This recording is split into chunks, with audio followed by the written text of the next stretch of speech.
Welcome inside another episode of Point to the Passer. The Final Four is set, but for 360 other D1 teams, it is prime portal season, and it's been full speed ahead. Today, we're going to attempt to catch y'all up on the latest transfer news, and here to help us do that is fellow Tar Heel fan and podcaster Lenzell Graham of 94 Feet of UNC. Lenzell, always enjoy listening to your show, and glad you can join us for this one. I hope you've been able to come up for air at least a couple times since the portal opened, but man, it's been absolutely nonstop, hard to catch a breath. How you doing this evening? I'm good, man. I'm happy to be here. We finally made this happen. I've been talking to Jonathan for the longest about, making this happen. Of course, Jonathan's been on my show. Yes, sir. Quite a few times. Got to get you on the show as well, Craig. I love for it. sure. Yeah, man. Just like you said, came up for a minute of fresh air, I guess you could say. So I've been kind of smothered here a little bit lately, but it's all good. Everything's good though. So, Yes. But I'm glad to be here. I appreciate you guys for having me. Yes, every day is a good day to be a Tar Heel. Jay, how are you hanging in with all the news? You're trying to keep me updated, but I know you got a lot going on in your life too. How do you keep up with it? Right now, to be honest with you, I keep up with it through Lenzell because he's on Spaces. That's why we got him, man. He's on his podcast. He's in Discords. He's everywhere. So I just sort of just see what Lenzell's up to or what he knows. Because yeah, it has been a pretty busy week. And the fact, I mean, you and I talked about the fact that we recorded last Monday night. The Elliott news was leaking that he was going to transfer, but it wasn't official. So since we recorded last time, not only Elliott is transferring out, but he commits to Michigan Monday night. That's just how quickly it can move. It can also feel like it takes forever as well for news to come out. So it's a very interesting time. But in all seriousness, I've been able to tune in a little bit in between bath time and putting my son to bed of Spaces and other things that you guys have been doing with Chris Smith too. That's been awesome to catch up with it. And I guess just diving into it. So the Elliott thing right off the bat, when he committed to Michigan tonight, what was your initial impression when you saw that pop up in the news? Listen, I'm gonna be honest with you. It hurt. Yeah, It really, It's weird really seeing that jersey. hurt. Yeah, just and it's funny because right before we came on the show and everything, I was talking to Ray Terry, and it was just like he was like, "Yeah, he's going to Michigan." I'm like, "Bro, this hurts because of the fact you just don't see him in that Argyle baby blue." And Jonathan knows that all season long I have been fighting for Elliott Cadeau. Like I'm a big fan of Elliott. I'm gonna miss him for sure. I think that it was tough to see him go, but now I understand. Of course, this is a business, and but it was it was painful to see him in that whatever they call that. I don't even know what Michigan's colors are. I know it's not Maize and yellow. blue is the way they say. So There you go. yeah, So, different blue than ours. Yeah. yeah, exactly. But yeah, man, it was painful. It was painful. So yeah, That heartbroken. that graphic they tweeted goes hard, but I wish it was in our colors. Yes, it does. Yes, it does. yeah, I'm happy for him though. I For am sure. happy for him. Gotta I be. really am. Like I wish him the best. I hope, you know, I listen, he's gonna be dangerous at Michigan. He is going to be dangerous. He's in a good system, Dusty May. hmm Yeah, so I'm looking forward to it, but y'all know what's gonna happen at the end of next season. It come tournament time. Well, You know what's gonna happen, what they're gonna do and put things hmm in place. So, yeah. but that's a topic for later on. That's right. That's right. We'll see you in the same region. Absolutely. You think the committee loves storylines? I've never seen that. What are you talking about? What am I talking about then? Oh man, how did y'all feel about it though? I can start. It was a gut punch. I mean, I knew it was going to be regardless of where he went. And to your point, it's tough because you understand the business aspect of it. You also understand really from both sides, right? Like where for Elliott, he's thinking about his pro career, his next steps, along with how he can thrive in the next college season. For Carolina, I felt like it was a gamble either way. If you kind of go back with Elliott one more time, can he take some of those steps forward in the system that you need him to, especially with some of the decision making? For me, it was much less about the shot. It was much more about the decision making. It was much more about some of the The fouls being a piece of that, right? And some of the staying poised, those types of things where he definitely had a good stretch there at the end of the season, no question. Like there's the game against Duke in the ACC tournament, the game against San Diego State, he was fantastic. So you start to see what he can be when he's at his peak, Mm-hmm. but it was just so up and down. And so I think it's a gamble for Carolina to keep him because does he take that next step? It's also a gamble to let him go because Right. can you really find somebody that's going to be at his level? You need now to, if you're going to let him go, regardless of how that happens, where he transfers out, you need to make sure that you have an upgrade. You can't you can't be in a position where you find somebody who is below the level that he was playing at even when he Mhm. was playing up and down. You got to make sure that you find somebody who is a proven point guard who can lead your team and really be steady and be under control and make good decisions Mm-hmm. and score a bit too. And that's a tall ask. So all of Yeah. that for me was, you know, seeing it today just makes you realize again, man, this is not, he's not, there's no turning back here, right? There's no situation like Seth Trimble where he enters the portal and comes back. This is not that case. And honestly, it felt a little bit like Caleb Love for me. And funny that he also committed to Michigan initially, and to see him in the maize and blue also was just, I don't know. I just had a sick feeling to my stomach just because, like you said, you never pictured him in any other jersey in college besides Carolina blue. Right. So it's tough. Having said that, I am happy for him too, for all the reasons that you said. I think he can really thrive in that system. I hope that he does. Yeah. And I hope it's a win-win for both sides, much like the Caleb Love situation was, where Caleb goes on to be Pac-12 Player of the Year. He's, you know, all Big 12 now. Wild that he's been in that many different conferences without changing Yeah. teams. Yeah. But you hope that for Elliott too. So that's what I'd like to see going forward. That both sides really benefit from this. Yeah. Yeah. I have a feeling he's going to be absurdly good. I feel like the Dusty May is such a good fit. I feel like, you know, there's going to be a chance that we run into him somehow, some way, whether it's a early season tournament, one of those one-off games, whatever it is, we're gonna see him at some point. And that will be the one game I don't cheer for him, but he's a super good kid. I mean, how many times do we say get you somebody who cheers you on like Elliott because he's cheering on RJ. He's like so happy for his teammates. I'm gonna miss that aspect. I'm gonna miss the fact that he was just lethal when it came to vision in the games that he was on the Yes. court. I have not seen a point guard, especially as a freshman, even last year, some of those passes that he even attempted. And granted, we had those games where it's like a little too much, you got to slow it down. But Right. if that's your fault and that's what you're going to try to work out at Michigan, I think he will, and I'm hoping it's a good fit for him. But man, I'm going to enjoy watching some of those Michigan games. It will be hard not to pull for him for sure. You think we got to? Yeah. For sure. For sure. I listen. I'll just say this that, again. I've been fighting for Elliott all season long. You know, it's one of them things to where it's like Jonathan said, like you said, Craig, that you know him as a facilitator and just having the eye for the court and looking the full 94 feet and being able Hmm. to find his teammate is it's hard to replace that. Yeah. I think he has a lot of upside. I really Hmm. do. I mean, we've seen Elliott get better and better every year. And you know, he was really good last season, but he didn't have to shoot a lot because of the weapons that he had around him. Whereas this year, you know, everybody was just playing out of position, and you know, his shot was there, but it was more so of the fact that the team just wasn't clicking. And I just think that, you know, every year he just would have progressed and just gotten better. But unfortunately, we are not going to be able to watch and witness that growth.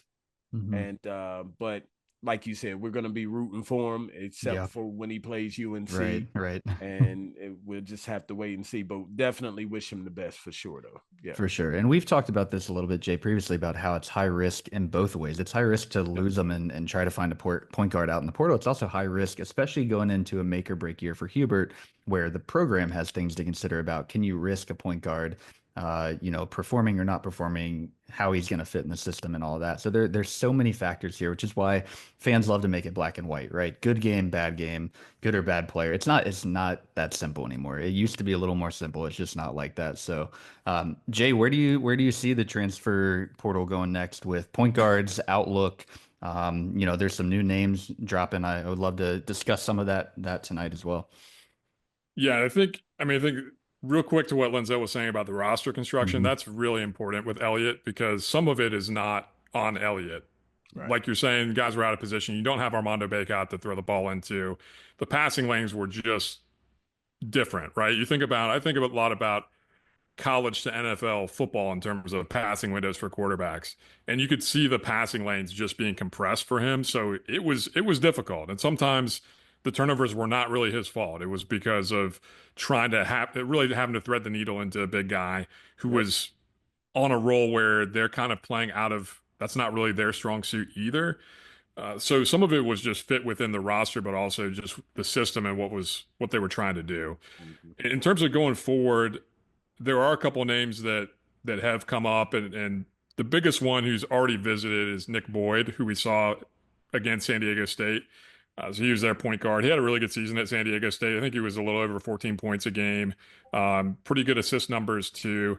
Great defender. So he's definitely a two-way player, and he's a little bit bigger. I think he's around 6'2", maybe 6'3". Let's call it 6'2". But he gives you a little bit more length at that position, and he definitely gives you a lot of athleticism and the ability to defend at the point of attack, which is something that Elliott had moments where he really was a strong defender, but a lot of it is just based on his size. It was really difficult for him, and being paired next to RJ, those two guys together, it's just challenging when you have two 6 foot, sub 6 foot guys together in a systems now where offenses are forcing you to switch a lot. Yeah. So I think Boyd for that reason would be an upgrade defensively. The question would be more offensively, what does that look like? He was on a team that was just not great offensively. He was their best offensive player. I think maybe if he's not the first option, which he ideally would not be, he'd be more like the third, fourth or so option in the lineup. That could be a good fit. And if you're swinging for the fences, maybe even as a rotation guy, but he's probably good enough that he would be cracking the starting lineup. He'd be your starting point guard. So that's the biggest name that's come up so far. He visited over the weekend, and this is just the way Carolina has operated since Hubert Davis has been there, but even more so now. It feels like with Jim Tanner, the cycle, we're not hearing anything. Yeah. Right? Like there's No, it's publicly at tough out least there as a fan. there is not information. So if you want to know how the visit went, there's just not a whole lot out there. Um, so we're just kind of waiting, and he's going to be deciding between a couple of different schools, and we're just kind of waiting that out. But that's the biggest name to start. Are there other ones that come to mind for you, Lenzell, or thoughts, I guess, on Nick Boyd too and how he might fit? So I listen, I like the Nick Boyd pick. I really do. If you ask me personally, he would be a bench piece to Yeah. come off the bench more so than a starter, unless you can't find another guard to put in that starting position. And one thing that I have learned and that I've heard over the past few weeks is that UNC is trying to combine two starting fives in one team, to where the first starting five is going to play one style of basketball, whereas the second string or second starting five is going to come at you a totally different way. So now they're going to kind of mix it up to where teams are going to, it's going to be difficult for teams to really try and guard UNC because they're going to be coming at you with so many different play styles or whatever. And I think Boyd would be perfect for that second string. Some of the other names that I've heard, Jacoby Gillespie. I've heard about him. Silas, is it Demery or Demery Jr.? I think it's One to of them. Mary. I think it's to Mary, but I'm not 100% positive on that. Yeah, DM, something. Yeah, I ain't gonna call him Mary, but yeah. But I've heard a little bit about him. I've heard a little bit about Nate George from Georgia Tech. Um, and I don't want to bring up the others that I've heard just because of the fact that they haven't hit the portal, if they hit the portal at all. I ain't gonna really put too much out there, but if you ask me, I like Gillespie. I think he is like the one that you put at the guard spot, Yep. and other than the ones that haven't hit the portal yet, because I like maybe them a little bit better. But yeah, I like Gillespie, and I think he's perfect for that one spot. I mean, he's pretty. I haven't looked up too much about him, but I do know that from what I've seen, yes, he fits the role for what UNC is trying to do for sure. He had some really good games in the tournament. Kept him in the game late with Florida. A few numbers on him, averaging almost 15 points a game and 5 assists, about 3 rebounds. So even the 3 rebounds is something we weren't necessarily getting out of that point guard Right. position at the top. So Yeah. yeah, I like his style of play. Jay, you and I were chatting a little bit earlier about him today. There is a chance he follows Willard to Villanova. Mhm. Of course, that's something we've seen with, like guys like Bennett Sturts going from Drake over to Iowa now with Ben McCollum as well. Probably gonna, be a risk for that to happen. Who knows though? Money talks. That's all I'm saying. That's the game now. It's a business, as you said, Lenzell. And we could speculate all we want, but there's no information not much on it right now, and it's not getting Right. leaked out. So that would be my number one pick that I've seen, at least from a high level. Yeah. Yeah. And it has gone both ways with that. Like we've seen Walter Clayton Jr., for instance, he could have, it felt like he was going to follow Patina from Iona to St. John's, and he doesn't. He goes to Florida, and now he's an All-American for Florida Right. instead. So you never know. I also like Gillespie. I like he just seems very under control. He's very much a floor general, but he also has that component of he can be the lead scoring guard if he needs to. And Yeah. he's not at the same level as maybe some of these other guys. This is not even a name on the radar. It's just more one of my favorite players to watch. He's not a Carolina guy. Bruce Thornton, the way that he just is that he's just a dog, but he puts up points and he's pretty efficient. But he could definitely get you a bucket when you needed to. It just felt like he's just a tough player and somebody that you want to have in your lineup. And go figure that he transferred from Belmont. So as of right now, Kate Tyson is still on the roster. Yeah. So you have potentially another Belmont transfer if that happens. Yeah. But yeah, that would be a really good situation. So he's another one that's newer in terms of where things are there. No visits or anything that's been public at this point to Carolina. Um, so those are probably I guess the two.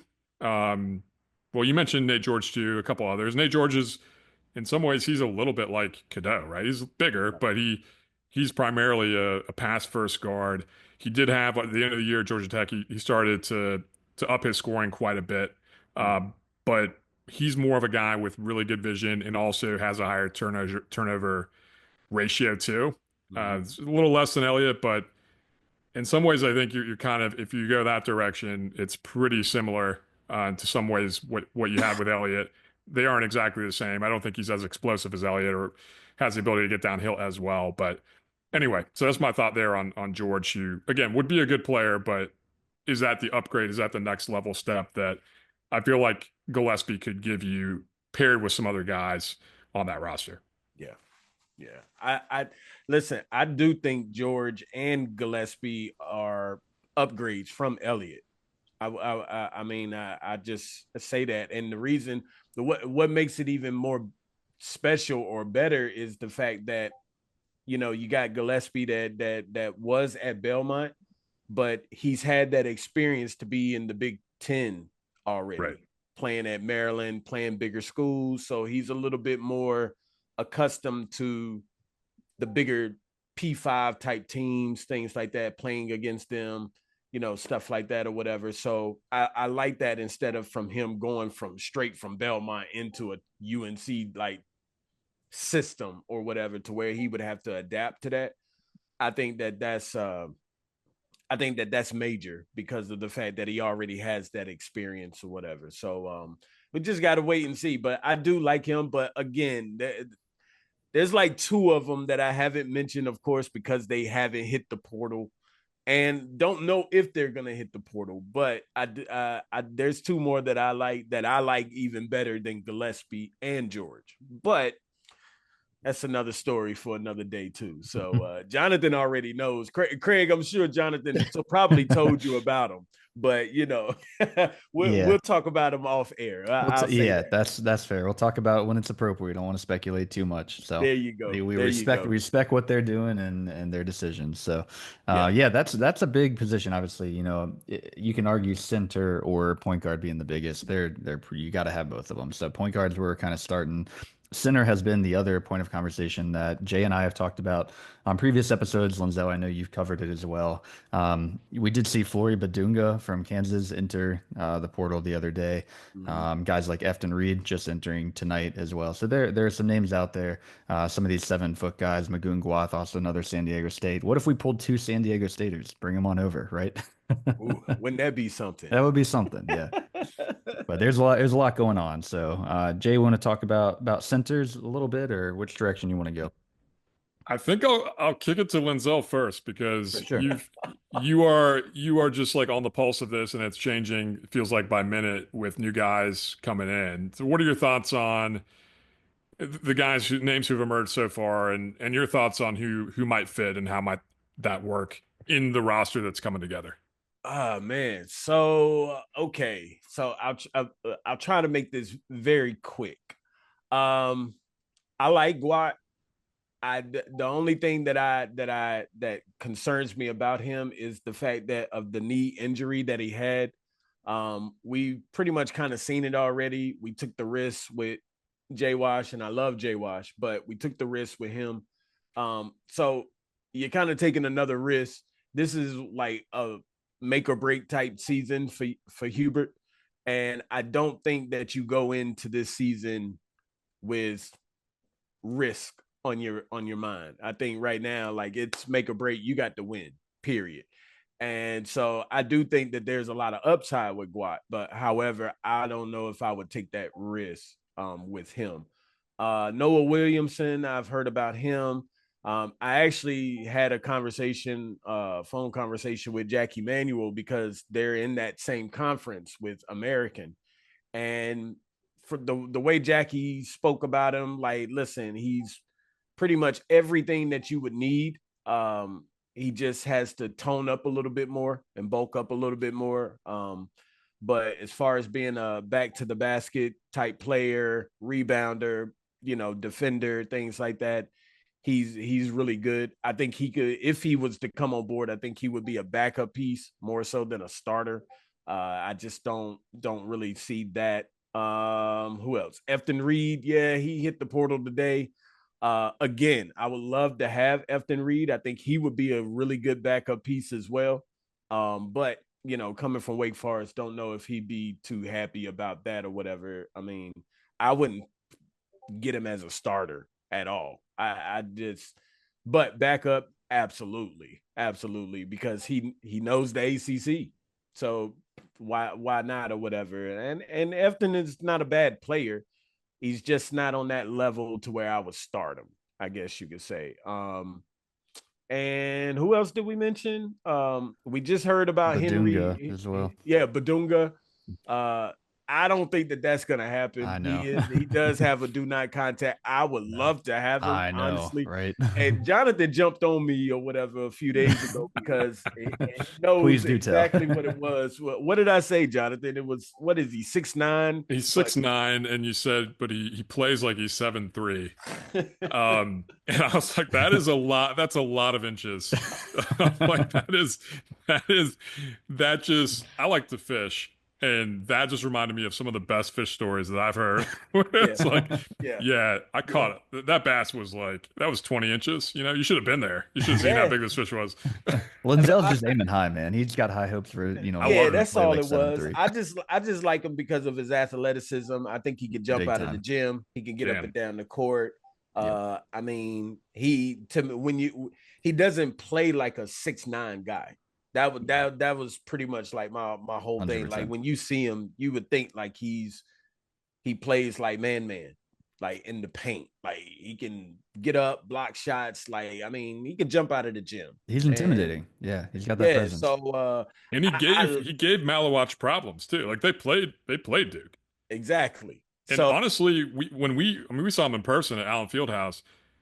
it was kind of a relief when Hunter Dickinson was checking back into the game. Like not even being funny about it, Yeah. because he was crushing us on the glass. We Yep. had no answer for that guy. Yep. Two players I'm afraid of in college basketball, and that is Flory Badunga and Xavier Booker from Michigan State. Mm-hmm. They both yin and yang. Like they like two peas in a pod. I'll say it like that. But I mean, those two guys right there. I mean, I would absolutely love to have them on the team. But again, I don't think that's gonna happen. And lastly, I mean, I guess the one that we heard about, Henry, what is it, Henry Vazar, Vazar from Visar? Arizona, yeah. Yep. I mean, he just hit the portal. He is a target for UNC. Like right soon as he came out of the portal, I mean, it was already UNC has contacted him. He's been on the target list. So I think that it was just a matter of time when that was going to happen. But I do think that he's a nice pickup for sure if we go ahead and land him. Do I recruit over him? That's tough because I do have a center in mind that I would love to have, and if we were to get him, then yeah, I would have to bring Vazar off the bench for sure over someone that I would love to have. But Vazar, 7 foot, can shoot the three. I mean, he's a really good player. And I mean, hey, if you get him, you get him. Take him for sure. See, I want one of those guys who's 7 foot and can shoot the three. We haven't had a guy like that. He's either, center or, that's it. Now, I've seen these guys come to college basketball recently. Hunter takes a lot of threes. He didn't hit too many, but like there are guys out there who are making them. Yeah. Yeah. Yeah. So And he's physical too. And I think that's the other thing when Hubert Davis was talking about we need to get bigger. He wasn't just talking about getting taller. He was talking about they need to get more physical because not having Armando Bacot just bullying people next to I mean, Harrison Ingram was like a Charles Barkley, at the power forward spot. Right. Not the same build, obviously, but he was physical, and we missed that both in terms of just the gameplay, but also the mentality. And I think Besar does watching him in that Duke game. He was not afraid to mix it up and not afraid to theoretically. I know you saw it, Craig. Draw a what should have been a flagrant foul on Patrick Gongba that somehow just is a common foul, but the same thing happens the other end, and it's a flagrant. So he's already got a little history with Gongba. I think that would be interesting, just in terms of he's played Duke a couple of times, especially this last time where he was more part of the rotation. Anyway, I do like that as an option. And I agree. Like if he wants to come, you take him, and then you figure out the rest. And to the point about this being a make or break year, this is not a time to worry about hurt feelings. It's not. And so I love Van Allen Lubin as a backup center. I think he provides a lot of value there. We saw what he could do. And he's another guy who he's not nearly as explosive as Badunga, but he plays bigger than he is. Yeah, and he was giving it to Malawatch a little bit in that second half in the ACC tournament, and that should not be happening given how just how different they are size wise. So he's a solid backup, but if you find somebody else who can be your lead guy and Vesar is going to be the backup, that's the direction you go. You figure the rest out. Maybe you have 3 guys at that position and you can kind of rotate guys in like Florida was doing. I don't hate that. There's just a lot you'd have to figure out with roster management, but that is this era of college basketball. So yeah, I think that makes a lot of sense. Again, that literally just happened today, but as we know, the back channel conversations have been happening. Even though we haven't been always hearing what's going on, there's been a lot of activity behind the scenes, and this is a product of that. When you have somebody who hits the portal already, they're on a target watch list. That's not an accident. So I do have a question for y'all. Let me I do because this was asked to me in the Discord actually. Someone mentioned because I told him I said, if we get Vesar and then you got Lubin, you got Brown, you got High, do you go out and get another big in the portal? Like yes, 100%. Yeah. You think so? I think you have to. There's just too many questions with that group for me. And also you're an injury away from Val potentially being your starter again, which he's not a bad player at that position. If you're building a national championship contender, you need to pair him with somebody else. And I like Brown a lot. I really love him as a person. He's just his personality is great. His leadership is valuable. But then his game, I mean, obviously in very limited minutes, he's very active. He was Yeah. making things happen. There's a lot of development that clearly needed to happen. And I think he clearly understood that and would embrace the fact that, hey, this is my role this year. I'm not going to play a lot, but when I do, I'm going to make an impact. Mm-hmm. And so I think in year two, you like to see him take a big step forward. We'll see how much of a step, but you can't rely on that. I feel the same way about Zayden High, where Zayden felt like maybe he was going to take a very big step forward Right. as a sophomore. We saw flashes even the late night freshman year of the different things he could do. He showed it over the summer. Mm-hmm. Granted, those aren't games, but you see the talent, the skill, just the versatility and the athleticism. But he essentially is like a redshirt freshman at this point. And so you can't count on that either. So I would say go get somebody else, get somebody who's proven, get somebody who has been ideally a starter level that there's no question that's going to be the guy. You can put him right next to Caleb Wilson in the paint and let's rock. Yeah. Mm-hmm. Yeah, I'm with you as well. I'd rather have that pillar that we know we can go to. That's going to be a huge force, and obviously that was lacking this year. And I think the risk without getting that is just the exact same as this season. And we saw how much it just hurts in terms of spreading the court. You know, the guards just cannot get open when there's not a threat inside. Armando used to draw two instantly. You know, and Yeah. that's the kind of guy we need. Yeah. Yeah. Okay. I was just curious because, like I said, I was asked that question in Mhm. Discord, and I'm like, yeah, you go and get one more, get another center. You got to Yep. get another big man. Like, Brown is still a developmental Right. player. Right. We don't know what High is going to be. I mean, now you can mix him and put him between the 4 and the 5. I think he's more of a 4 and a stretch 4 at that because, I mean, to my knowledge, he has been working on his 3-point shooting and things like that. And we was able to see that last summer. So, and then with Lubin, I mean, again, he's a small 5, very small 5, but I think at some point he can play the 4 just for periodically, not continuously, but periodically he can play a 4. So that leaves, I think you got to get another big man that can come off the bench, and if you need him to come in, pick up a few fouls, block some shots, get some rebounds, then you do that. Then I mean, you definitely do that, especially if somebody like a Efton Reed, Deshaun Jackson. I really like him, 6'11", 275. He's big. Whew, whew. How did we let him get out of Charlotte, Lenzell, is my question to Iowa State the first time around. Bro, I'm still curious and trying to figure that out, man. Like but yeah, I think you pick someone like him up, and to my knowledge, he's on the target list. So just in case if people didn't know that, and that's public knowledge. Like, so he's on the target list. So if he wants to, yeah, you pick him up as well for sure. So I don't know. We just gotta wait and see. Just gotta wait and see. I want another Kennedy Meeks. I want another Tyler Zeller down low, right? Like these are those are the pieces that I'm looking for at this point. Yeah. Well, Jackson is about as big as Kennedy was at some point during his career anyway. I mean, that guy lost more weight and changed his body more than maybe any single person in Carolina basketball history. It was awesome to see the work that he put in. But yeah, that's the physicality, I think, right? That's I think again a big difference that was missing. And the other part is getting enough guys that they can fill the role, but they also bring something a little bit different. And I keep going back to this idea of Florida and just some of the versatility and the different guys that they had. And you have somebody like Hauk, who, not that he completely came out of nowhere, but the performance he had against Texas Tech in the Elite Eight was unbelievable. And so you have guys with versatility. I think that's where I like Zayden High, like you said.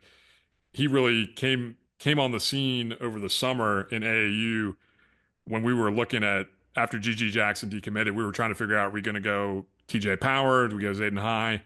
he was showing off the 3-point range. I think that is something that you could see, but like you said, it just has not been proven. So that kind of remains a question. I guess that leads into another question, which is, do they do anything else at the four? That has been such a critical position under Hubert Davis. When we're really good, the four position is thriving. We saw that with Withers down the stretch where I mean, whatever it takes, Withers was on a different level. He was shooting just lights out. Manic, obviously, you go down the list. Ingram in a different way. Do they go get somebody else to pair with Caleb Wilson in addition to High? What are your thoughts on that piece? That's tricky too, because we don't know what Tyson is gonna do. Right.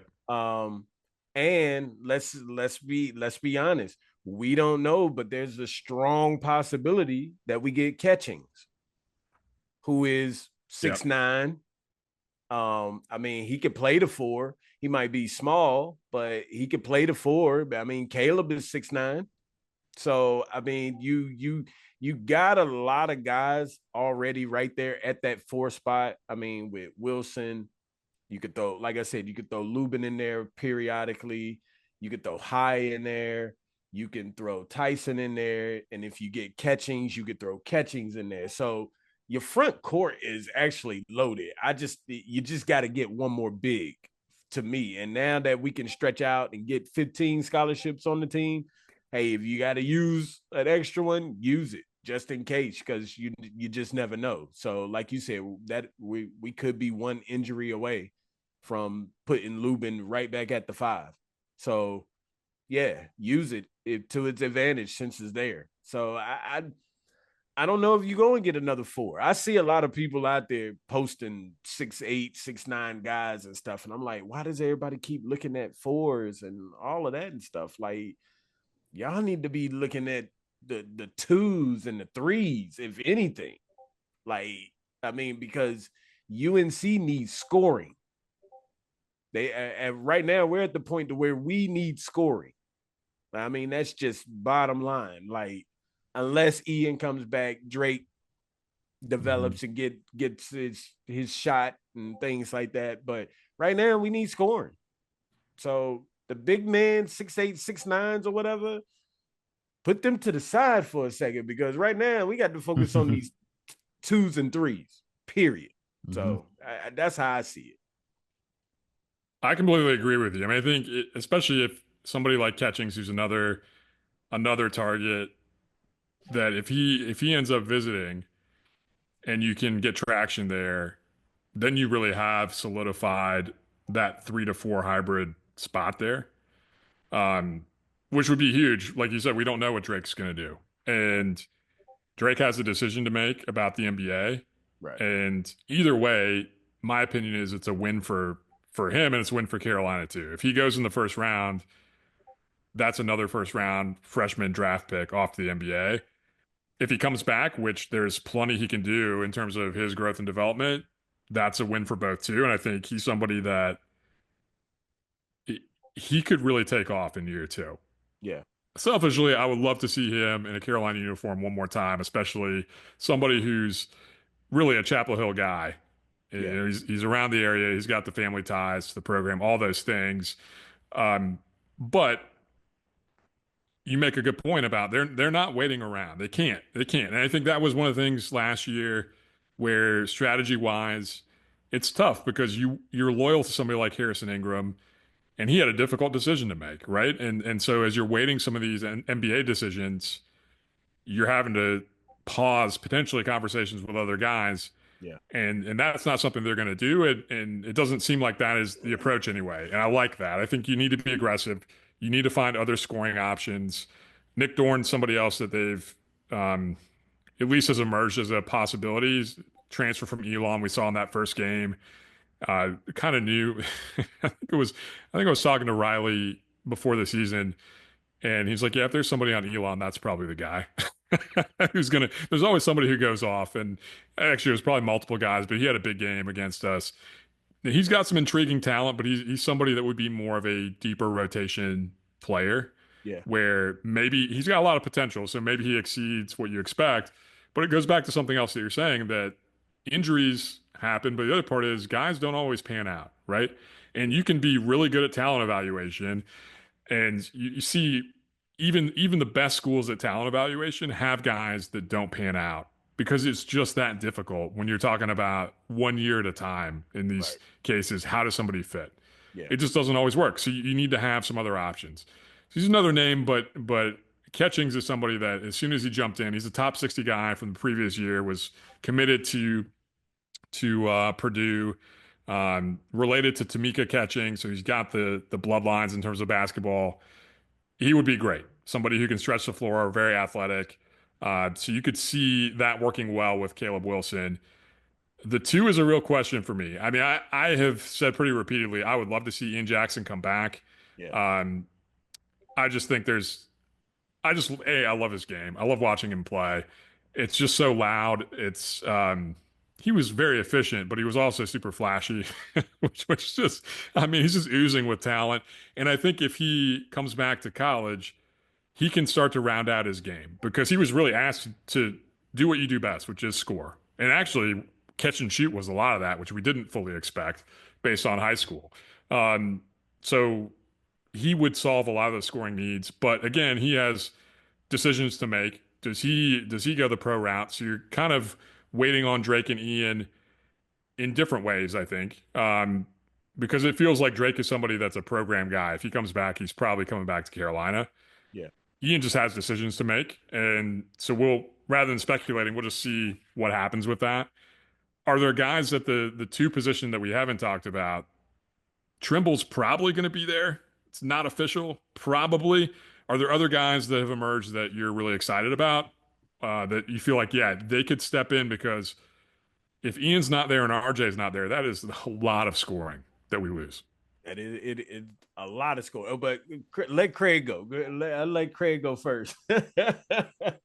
Yeah, gosh, I'll say I got very excited when I saw guys like McNeely from Virginia drop in the portal. I was like, get that guy to Chapel Hill real quick because I'm also panicked about scoring. But does he fit, Craig? I don't know. I don't know. My gut reaction was he can score, but That is it's a all fact. about the fit. It's all about the fit. But yeah, I panic when I see if Ian leaves, I hit the panic button right now.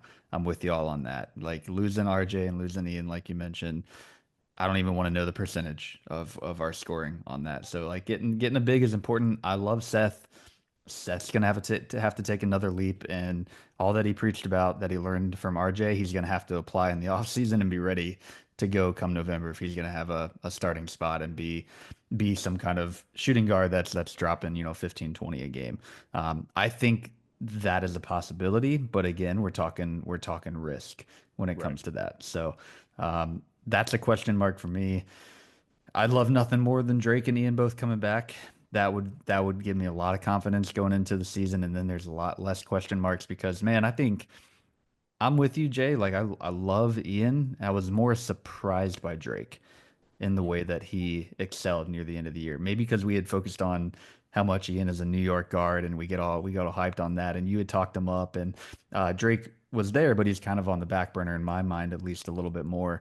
Um, but man, he was by the end of the year. Talk about a lockdown defender. Those guys have been core to teams in the past. Guys like Leaky Black and Theo Pinson who can end up scoring and dropping some threes and playing that three spot and just be a really valuable asset. But yeah, the scoring is a big question mark. We'll see where we go with it. I don't know, but it's an essential piece, like you guys said. Yeah. But here's the thing about Drake too is he was playing out of position almost all season. Right. He was having to play the four. He's not built like a four, especially as a freshman. Right. And so he did the best that he could, but he's much more of a perimeter defender, and that showed up. And then his vision. You see some of the off guard stuff that he can do. He's really more of a big college off guard. He's more of a big two than anything else. Yeah. So he can do a lot of things that you started to see more of that, facilitating on the break, his ability to drive, in addition to the catch and shoot ability that I think he exceeded a lot of expectations. Like, yeah, we can have a conversation about his mechanics if you wanted to, but if you're shooting high 30s as a freshman, I'm not going to have too much of a conversation with you about that. Sure, I think quicker release, you can tighten things up, but he's got tons of potential. There's a reason why NBA guys look at him, they're like, that's somebody that if he continues to develop, we need to have an eye on. Yeah. He's a two-way wing, and that's what NBA scouts love. I think if you look at, to your point about Craig, about if you have those guys back, if you have Ian, if you have Drake, and you have Caleb Wilson coming in, those are also three McDonald's All-Americans. And we know that in general, McDonald's is not great for your core. But when you're talking basketball, building a team, that is a great core of a team. You have three McDonald's guys in the middle there. And you talk about defensively with Drake and Caleb together. Yeah. I'm trying not to get carried away thinking about it because we're a long way from that being the reality. Yeah. There's a ton of potential there. That being said, going back to the two guards, I mean, there's a lot of guys that are going to be out there. And so I think they do have to be aggressive in finding, okay, we don't know what Ian's going to do. We need to find a scorer. And like you said, Craig, Seth could emerge. Maybe Memphis Seth is who we see next year, right? The guy who scores 30 plus against Memphis in the exhibition game, who before he got hurt, shot it way better from the outside. That is a huge risk. I love all the things that he brings. And I think if he is willing to come back and say, look, I'm dedicating myself to this role, I'm okay with not having a starting spot. There's a lot that he can do. I think he's got a lot of value, both from a leadership perspective, defensively, weapon in transition. He's one of the best players in transition in the country, in my opinion.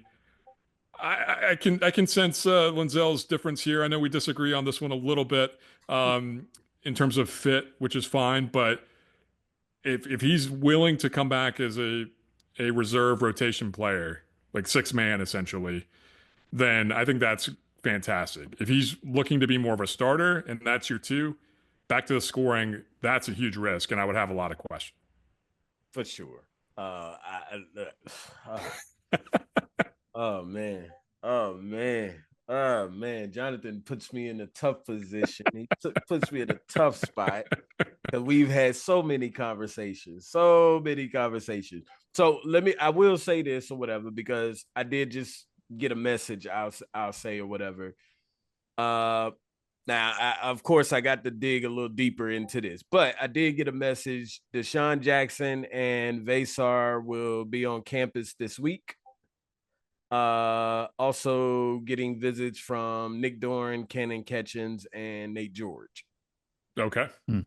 Don't know when, that it doesn't say when or anything, but and still looking at international bigs. But that's all that I've gotten so far. Now, to this conversation, I'm not big on Seth Trimble. I love Seth Trimble, but I'm not big on him. Jonathan knows that. Not consistent enough. Just not consistent enough. I'm sorry. And you haven't done it in 3 seasons. I don't think one more season is going to make a difference. I just don't. We as Carolina fans, we know every single year, if a player stays for 4 years, we see their growth. To me, I think Trimble has already hit his ceiling. Can he get to the basket? Can he defend? Yes. But really, what position does he play? He's really like a combo shooting guard or whatever, but he can't shoot. He's a 6'3", 6'3", small forward. He's a wing. Yeah, and he's small at that. Like right, he doesn't have the size to be a wing, but he's essentially a 6'3" wing. Exactly. So you can't really put him at the 3 because he's small. You can't put him at the 2 because shooters shoot. That's what shooting guards do, and he's not consistent enough. And he can run the point, but he can't be the captain of a team being a starter point guard or whatever. So really, when you really sit back and think about it, where does Seth Trimble really fit in, if you ask me? So I love Seth, but at the same time, it's like, nah, bruh. I'm just not sold on it. I'm not sold on it. Now I have heard about Rodney Rice. From it's Maryland also. Maryland. Yeah. I was about to say Indiana, but from Maryland. Nice pickup. If we can get him, for sure, you definitely take him. As far as Ian and Drake, I think they both come back. I think the relationship that Ian and Hubert have is one of a kind. I mean, they texting each other, Coach Davis, player Jackson. I mean, yeah, I think they have an incredible relationship. And, we've been hearing a whole lot of as far as like, oh, Ian and Drake don't want to play with UNC if Hubert is there, or, stuff like that. I've seen and read a whole bunch of different things, and that's just not the case. Drake is, to my knowledge, related to Hubert in some way. Mm-hmm. Yeah. So, I mean, I just think that both of them could definitely use one more year for more growth. When you look at Ian, I mean, we all know that Ian was going to be behind RJ this past season anyway. He was going to play behind him, and Seth just emerged, and that took a chunk of Ian's time. Like it happened that way. So, you can't play Ian you can play him at the 3, but as a freshman, I don't think he would work at a 3. He's a small 3. If you ask me, maybe he's right on the cusp, I guess you could say. But in terms of strength, like that is part of the issue. And just you look at his numbers, he's not filling the stat sheet right very much from a rebounding perspective or even assists. Although he had some points where it was like, there's some nice vision there. You can continue to work on that. Because I think sometimes you get somebody who's wired to score like that, and he can get a label as somebody who's selfish or thinks about themselves first. I don't think that's him at all. I just think he's just really good at scoring. Right. And you look at go ahead, John. I was just gonna say, you look at his efficiency. I mean, he was flirting with 50% from the field and 40% from 3. Mm-hmm. And that's what you want. That would have been the best on the team. He's a little bit under that to end, and there were a lot of contributing factors. I think, again, the physicality, I think that wears on you. So I agree. Yeah. If he can get stronger, that's a big piece of it. And then play him at the 2, play him at his natural position, like you're saying, because then you can have stronger players who match up a little bit better. Yeah. Whether it's Drake, whether it's Cannon catching, so you can play a little bit of combo 3-4, Caleb the same way. If everybody's playing in position, it just makes the roster, the life easier for all these guys individually and collectively. So that's kind of been a theme of our conversation. If you can get a 6'5" guy back at the 2 guard, that just changes the dynamic, regardless of how big your point guard is. Yeah, absolutely. So I mean, I just think that they both come back, and by us not hearing anything at the moment, I think that that's a good sign. Mm-hmm. Because if they was really going somewhere, I mean, we would have heard something by now. Whether it's I'm going to the NBA or I'm transferring, we just would have heard something, and we haven't heard anything, which is surprising because we ain't heard about Tyson, and we haven't gotten official words on Lubin or High or Trimble. I thought when Craig and I were talking last week, and we were like, okay, the Cadeau news is going to come out. Washington news is going to come out. Right. But by now we thought we would have heard about several of those guys, to your point. Exactly. And we haven't. And so that's interesting. Yeah. Very, very interesting. I mean, I don't know if we've ever really seen something or went through anything like this, because normally something gets out. But they're really keeping this one kind of close to the chest, like, for sure. And I mean, we just got to wait and see. So, it's like it's been tough for me, because I'm like that guy that digs in there. You want to know? Yeah, and things like that or whatever. So I mean, but it's been a little frustrating, but at the same time, this is one of my favorite parts of the season. I love the portal season. But yeah, we just got, I tell all UNC fans, just be patient. Yep. Just be patient. UNC is going to be so fun to watch next season. So just got to be patient. I think we're going to do it right. Patience is not a specialty of anybody online. So, or fans in general. Preach it. Yeah, fans in general. Sports fans have always been bad, but then you have the social media element, man. Yeah. It's like, if you don't have this team by tomorrow, fire Hubert. If you don't have this team by tomorrow, I'm not watching games. Like, y'all chill. I.e. some Discords, Jonathan. Look, I mean, any not online, not mine, no, of course not. But some other ones, not the 94 feet of UNC Discord. You can find a link. We'll post something. Yeah. Not that one, but yeah, I mean, that is like you're saying, that is the online world is one of even more reactive than we are in real life, I guess, IRL. Um, Yeah. so, so wrapping up this conversation, to your point, Lenzell, about it being quiet, part of the unique part of it, and I think this is where the general manager comes into, Hmm. is that you have these guys who potentially could come back, but the way this process works now is you're negotiating contracts. I guess they're not contracts per se, but you're negotiating agreements of NIL Hmm. that it's not necessarily a 2-year deal. You renegotiate that. So that could be part of what's going on is just ongoing talks. You're essentially having ongoing talks with the guys that you're wanting to retain. You're also kind of doing the same thing with agents of guys that you might want to bring in. So I'm really glad that they have a GM because that's just the coaching staff has way too much they need to focus on that, Right. and that's not their specialty. Right. So that probably is part of it. But yeah, being patient is tough. I guess in the meantime, I mean, what do we do? Maybe have conversations with Carolina alumni. Is that where we go? Since we are waiting to get news, you talk to maybe some big names. You maybe tap into Zell's podcast and check out who he has coming in next. I know I'm embarrassing you, but it like in all seriousness, you never know, as you always say, you never know who's going to come by and be on the show. Come by the Zell Dome. I love Yeah. that name. We still need to come up with with a name for our space here. Maybe we'll workshop that at the end. But I guess my question for you is: you've been doing this now for it'll be close to a year here before you know it. Yeah. What have you learned from talking to all these Carolina basketball alumni? What's the biggest thing that stood out to you from those experiences?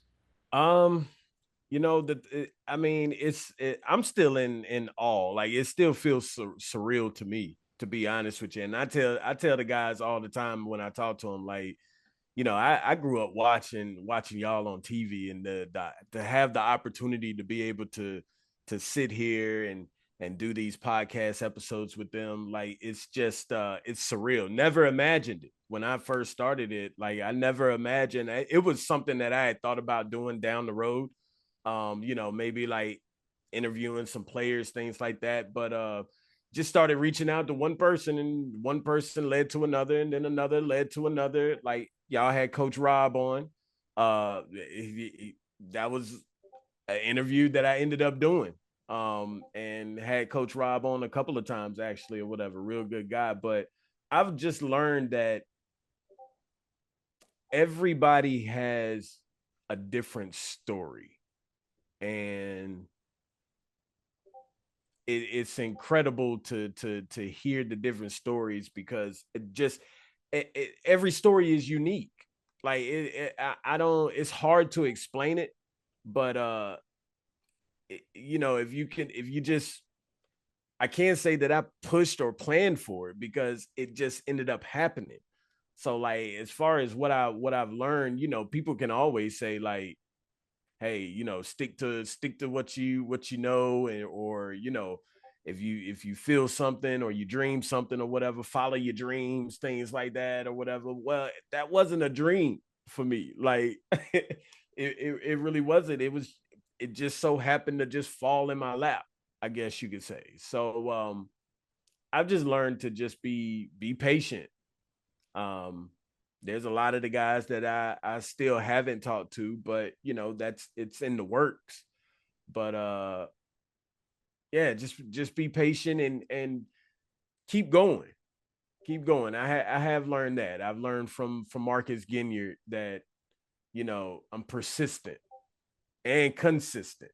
And it's when it comes to reaching out to them or something, to get them to interview them or something like that. So I just keep going, man. I just keep going. You miss every shot you don't take. And that's just been the motto, I guess you could say. So but it's been a great experience. I have enjoyed every single bit of it. Every single bit of It's funny because I was going to say I've learned from you to keep going also. No, seriously, because that is you keep going and then you might not even be able to imagine where you end up, and that's sort of kind of Right. what's happened here, which is really cool. I guess a last question on that is anything about the Carolina family that now that you've kind of been immersed in talking about the Carolina family and guys, the cool part is it's not just one decade of players that you're talking to, right? So you're talking to guys, the early '90s guys, some of the guys on that '93 team that we grew up with. That was one of the pivotal teams for us in terms of becoming Carolina fans. Yeah. But you talk about the Roy Williams guys from '05, '09, just down the list. What has stood out to you about the Carolina family and just what you've learned about that specifically from having these conversations? You know, it's a great story because of the fact that we see how, you know, we hear these stories that Coach Davis doesn't curse in the locker room. We heard that Roy Williams didn't curse in the locker room, and that Dean Smith didn't curse in the locker room, and Roy Williams didn't curse in the locker room. Well, that's from what I've heard. Now he got upset, but from what I heard, he was one of those that didn't curse basically and stuff. So a lot of frickins and dadgums then. There you go. And but to hear that, the fact that these guys, no matter what decade, what generation it is that they come from, they're all still connected as one. Like the fact that, you know, I've heard stories that Quentin Thomas, he mentioned on the episode that, you know, he was going through something in real life and never played with Shammond Williams, but Shammond reached out to him and was like, what do you need? Like to be able to hear stories like that. And, you know, UNC is based off of the word family. Like, even when it comes to the fans, like everybody's a family, but, you know, they really abide by that. And I mean, it's just a beautiful thing, man. Beautiful thing. And it's, you know, for everybody to really even get along, even though they did not play with each other. Right. And no tension, besides maybe a couple, which we know who, that, you know, some of the players that's how families go, right? Yeah, exactly. But I mean, but other than that, I mean, they're very close-knit. You know, I have this thing every time I interview somebody, I have a group chat on Instagram with every single player that I've interviewed. Like, and every time I get one, I add them to the group chat.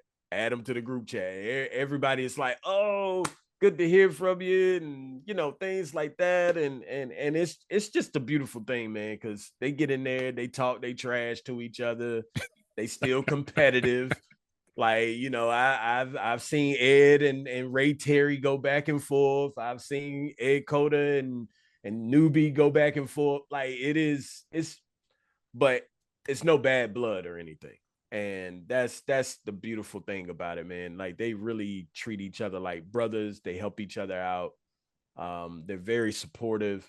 Like, you know, a lot of people think that they're bougie or something because of the fact that they played at Carolina. But right, when you really get a chance to sit down and talk to them, they're just straight up down to earth people, just like we are.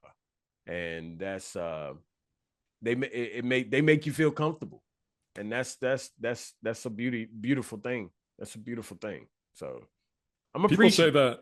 that. I'm sorry, Lenzell, go ahead. No, you good. That was it. I was going to say, people say that about Duke players too, that they're bougie, and it's true. I mean, yeah, of course. Bougie. The brotherhood. You have to have a brand to express your sense of family. Is you it can't just brotherhood or motherhood at this point? Or the motherhood. Gosh, that's a whole nother podcast, Craig. We got to have Brian on for that. The motherhood. We'll probably have a motherhood Final Four edition. And Andy. Gracious. And Andy. We'll get Bagwell back on here. Please. Yeah, if this goes the wrong direction to the Final Four, we may need to have a therapy session with Andy Bagwell and my brother and just like talk through it. Yeah. There you go. I might have to join in on that one. I might have to join Please do. Open invite. Sure. Oh man, but yeah. So. That's good stuff. I think everything you said there resonates and is how Jonathan and I felt. That's the main reason we wanted to be on too, is like connecting with fans and family. And the network that we've built just in the digital space has been awesome, but also getting to meet Andy in person and, trying to go to games and even baseball games with listeners. And, it's it all comes back to Carolina. It's more of a mentality and a mindset and values and how you align. And that to me is kind of, you meet someone who's a UNC fan, you're immediately gonna hit it off over something, and it's something big in your life, and then you share that and you kind of build from there. So Yeah. I appreciate what you said.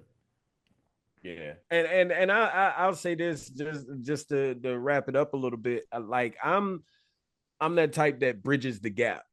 Like a lot of people is like, well, what do you mean by that? Well, my new motto that I have is I'm the guy that gets no credit because they rather use debit. Like, you know what I'm saying? Which is it goes deep. It goes deep, but it's a lot of people don't use credit. They rather use debit, like, and things like that. But I'm not really looking for that from people or whatever, and people giving me credit. But I like to go with that motto. Like, I really do. But I like to bridge the gap. Like, and I tell people all the time, like a lot of people still to this day, I still get comments from the PJ Hairston interview that I did with him. And that was 3-4 months ago. But my whole thing was, bro, you haven't had a chance to like really speak your side of things. Nobody is giving you the opportunity to do so. And I just felt like, you know what? He reached out to me and I said, you know what, bro, you come on the show and tell your side of things or whatever. And, apologize to the people publicly. Like, do whatever it is that you have to do, because he feels bad and he wants to get back in the good graces with the program and people and things like that or whatever. Now, how's that going? I don't know at the moment, to be honest, because I haven't talked to him. But a lot of people's like, bro, why did you even do that? And I'm like, I'm one of those type of people. I give everybody a chance. I respect that. And like that's one thing that all of the guys will tell you about me. Like, yo, he's good peoples. He don't mean no harm towards nobody. And I want to see everybody eat and be successful. Like, and that's the reason why I told you guys, anytime that y'all want to talk to somebody, whatever the case may be, like, don't ever hesitate, man. Like, because I'm all about trying to help somebody get to a next level or accomplish something, whatever the case may be, and really don't expect nothing in return. I'm just not one of them. Like, I like to work hard for my stuff, like, and everything, but I don't mind giving either. So just had to put that out there for sure. Hey, we respect what you're doing, for sure. I was going to say the same thing. Appreciate it, and we're available on Thursday to talk to MJ. So you just let him know that MJ or Roy, either one. Slots open. Yeah. MJ's preferred. Roy would be a good backup. the second one, I know for a fact I can probably make that one happen. That first one, now you might have to give me about a year or two. What about 7-year legend Stillman White? Can we got to give me some action? Time. Yeah, I need a little time to work on that one. Like, ooh, that one's gonna be very, very tough. Very tough. But, keep going, right? Keep going, because if anyone can do it, it's you. And I look forward to that episode whenever it happens. That would be phenomenal. I look forward to it. We're gonna look back on this day right here. We're gonna look back on this day. This is when it went public. Yep. March 31st, and this is what was said. Like, okay, it was manifested on the Point to the Passer podcast. Right? There we go. That's right. There we go. That. Absolutely. So, but yeah, man, I appreciate this, man. You guys are great, man. And like I said, I support what you guys got going on. And once again, and Jonathan knows, like, of course, if you guys ever need anything, like, well, Jonathan got my number. Craig, I got to make sure we'll get in that group chat. Yeah, absolutely, man. I got to make sure you get it and everything, man. So for sure. But yeah, this is great, man. Like I can't wait to do it again for sure. Yeah, we sure will. I'm sure we'll have some updates, and it could either be overnight, right as we log off. It could be 2 weeks from now. It could be a month from now. Right. It's the waiting game. We'll see. That's it. But we appreciate you being on for sure, Jonathan. Any closing thoughts?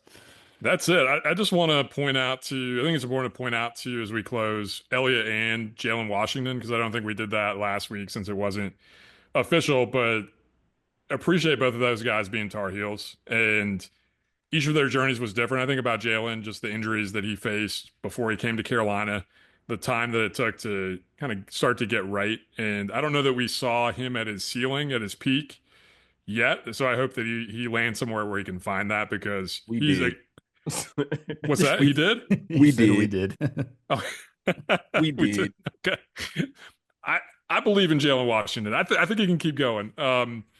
So anyway, for Jay Wash, I think just again somebody who also, as Hubert said this year, he's adorable, which just speaks to like his personality as somebody who he's just a good person. And so I do hope that he lands somewhere where he can really thrive. And Elliott, we've already talked about that.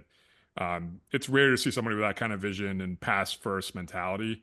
And so we'll definitely miss that, but grateful for the memories and moments that he had as a Tar Heel in a short period of time. So I just want to recognize those two guys, because it's a different world, it's a different landscape, but it doesn't mean that period of time for me as a fan, like I appreciate all that those guys put in, all the hours, all the work that they put in, and wish them great success, Elliott at Michigan and Jalen wherever he lands.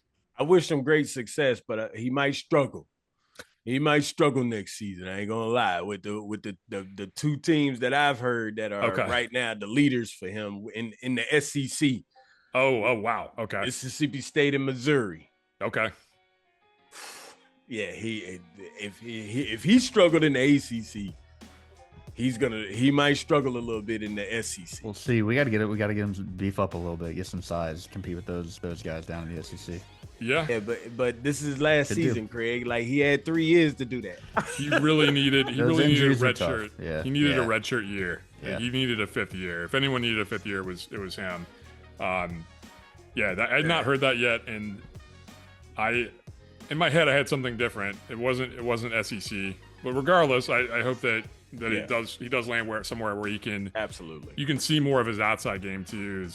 His jump shot is pretty when he's confident in it. But yeah, so just want to shout out those guys. We'll have more of those shout outs, I would imagine, in different ways as things start to take shape. But that's it for me for tonight. Cool. Right. Yeah, Lenzell, thanks for joining us tonight, man. We appreciate it. It's great to officially meet you. I know you and Jay have been connected for a while. I've been following your pod, but fantastic to have you on. Appreciate your support and your combination of positivity and analysis. We're allowed to critique these guys. We're allowed to have our thoughts, but keeping it positive and keeping it Carolina fam is what it's all about. So, as you know, we always like to close the show out and say, go Heels. Go Heels. Go Heels.